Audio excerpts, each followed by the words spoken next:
Ilocano nouns ending in vowels, like aso, which is also aso in Tagalog.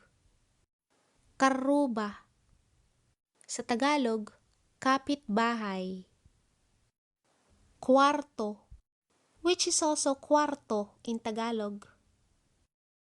Siko, which is also siko in Tagalog.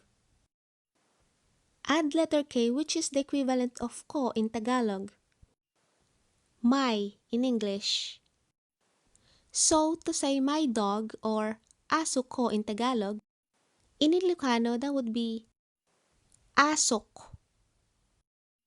Karubak, sa Tagalog, kapitbahay ko.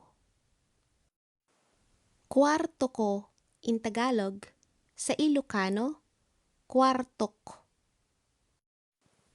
Siko ko in Tagalog, sa Ilocano, sikok. What about nouns ending in consonants? Balay, bahay in Tagalog. Lapayag, sa Tagalog, tainga. Tugaw, sa Tagalog, upuan. Gayem, sa Tagalog, kaibigan. Use ko, just like in Tagalog. To say, my house, or in Tagalog, bahay ko, in Ilocano, that would be balay ko. Tainga ko, in Tagalog, in Ilocano, lapayag ko.